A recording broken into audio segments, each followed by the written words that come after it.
اس دنیاوی زندگی کے اندر بھی ایک انقلاب اور سعادت کی سی کیفیت پیدا ہو جائے گی. آیت اللہ وحید خراسانی،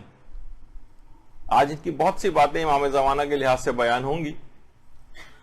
وہ فرماتے ہیں کہ امام کی نگاہ کا ایک اثر ہے جو انہوں نے اپنے ایک درس خارج میں بیان کیا، اور اس میں ایک واقعہ نقل کیا ہے جو کہ شیخ صدوق نے اپنی کتاب کمال الدین کے اندر لکھا ہے، اور محمد ابن حسن سیرفی سے یہ واقعہ نقل ہوا ہے جو کہ بلخ کے رہنے والے تھے. اچھا، اہل بلخ جو تھے وہ اپنے اموال سے حقوق شرعیہ نکالتے تھے، خمس وغیرہ نکالتے تھے، اور یہ ان کو دیتے تھے. پھر یہ بغداد میں جو امام زمانہ علیہ السلام کے نائب حسین ابن روح تھے، یہ ان کو لے جا کر دیتے تھے، جو امام زمانہ علیہ السلام کے تیسرے نائب تھے. دیکھیے، امام زمانہ کا نائب ہونا دیگر تمام خصوصیات کے ساتھ ایک اور چیز کا بھی تقاضا رکھتا تھا کہ کون کس قدر ایمان میں قوی ہے اور وہ امام کا کس حد تک رازدار ہے. مثلا یہاں تو ذرا سا کسی کو کوئی کبھی خواب میں بھی زیارت ہو جائے تو پوری دنیا کو بتانے کے لیے وہ تیار ہو جاتا ہے، لوگ اس کے طرف ہجوم کرنے لگتے ہیں. اتنے رازدار کہ ان کے متعلق اس زمانے کے لوگ کہتے تھے کہ اگر انہوں نے اپنے دامن میں بھی امام کو چھپایا ہوا ہو اور ان کی تلاش کے اندر لوگ آئیں اور ان کی جسم کو قینچیوں سے ٹکڑے ٹکڑے کر ڈالیں، تب بھی امام کے متعلق کچھ نہیں بتائیں گے. حسین ابن روح تو بہت بڑے مناظر بھی تھے اور بہت سی غیب کی باتوں کو بھی جانتے تھے، حتیٰ کہ اپنی موت کے وقت سے بھی واقف تھے. اب یہ آگے چل کر بھی بات آئے گی.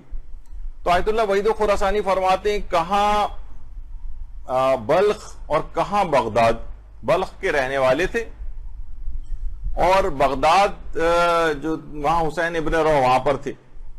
تو حسن ابن سیرفی فرماتے ہیں کہ اتنا دور تھا کہ یعنی جس وقت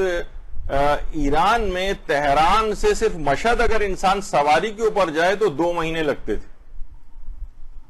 تو یہ کرتے تھے کہ جتنے بھی اموال ان کے پاس جمع ہوتے تھے محمد ابن حسن سیرفی کے پاس بلخ میں اور اطراف سے جو لوگ ان کو لے جا کر دیتے تھے.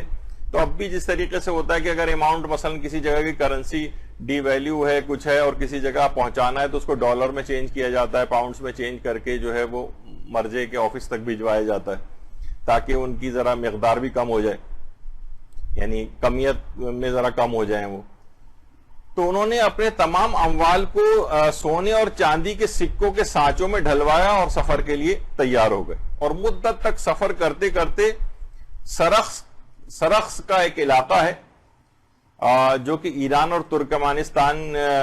کے درمیان میں اس کی ایک سرحد ہے، وہاں پہنچ گئے. وہاں انہوں نے خیمہ لگایا محمد ابن حسن سیرفی نے،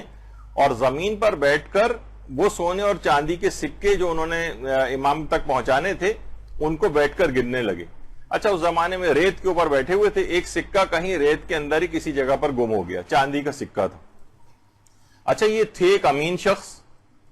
اب انہوں نے کہا ایک سکہ کہاں چلا گیا وہ. بہرحال انہوں نے اپنے ذاتی مال سے اس کمی کو پورا کیا، اور سرخ سے یہ ہمدان آئے اور ہمدان میں وہاں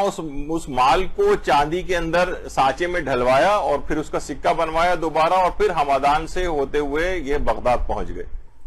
بغداد میں حسین ابن روح کا جو مکان تھا وہاں پر بڑی مشکل کے بعد حسین ابن روح کے مکان کو انہوں نے تلاش کیا.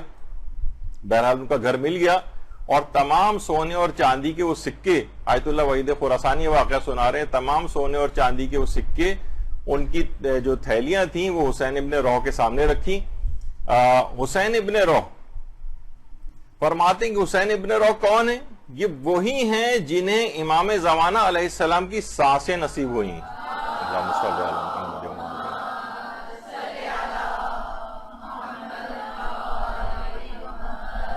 اور جن پر امام زمانہ علیہ السلام کی خاص نگاہ کرم تھی. انہوں نے اپنے سامنے سونے اور چاندی کے وہ سب سکے سامنے رکھے. محمد ابن حسن سیرفی پریشان ہوئے کہ سونے چاندی کے سکوں کو اٹھا رہے ہیں، رکھ رہے ہیں، اور یہاں تک کہ انہوں نے اس میں سے ایک سکہ اٹھایا جو چاندی کا تھا اور کہا یہ ہمارا مال نہیں ہے، اور اس کو الگ کر دیا. اور کہا کہ یہ وہ ہے جو سرخس میں تمہاری ایک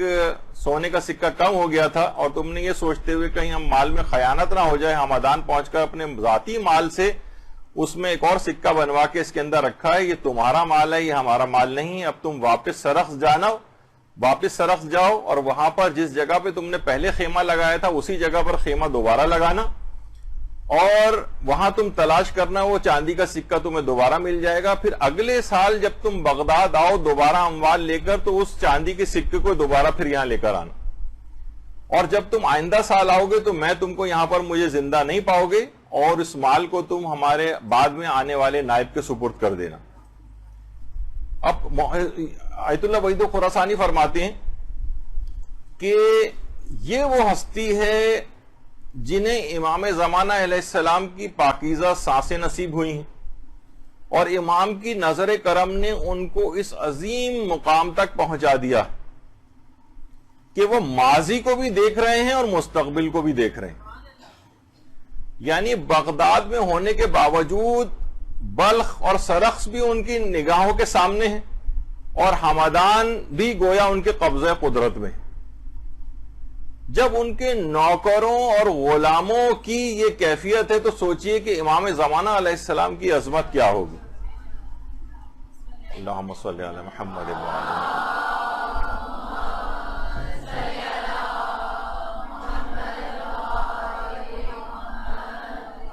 اور فرماتے ہیں کہ آج صاحبان ایمان کی یہ حالت، یعنی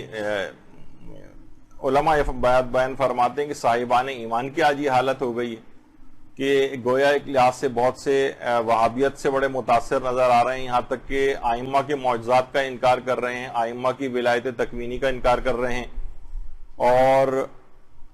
ان کے علم غیب اور ان کے ہاتھ میں جو قدرت و طاقت ہے جو پروردگار عالم نے ان کو دی اس پر سوالات اٹھانے لگے ہیں۔ تو آپ سوچئے کہ جب امام زمانہ علیہ السلام کے غلاموں کی اور ان کے ملازموں کی اور ان کے وکلاء کی اتنی عظمت ہے اور اتنی ولایت تکوینی ان کے پاس ہے کہ وہ ماضی کو بھی دیکھ رہے ہیں، مستقبل کو بھی دیکھ رہے ہیں، ایک ایک چیز ان کی نگاہ کے سامنے ہے، تو امام کی کیفیت کیا ہوگی۔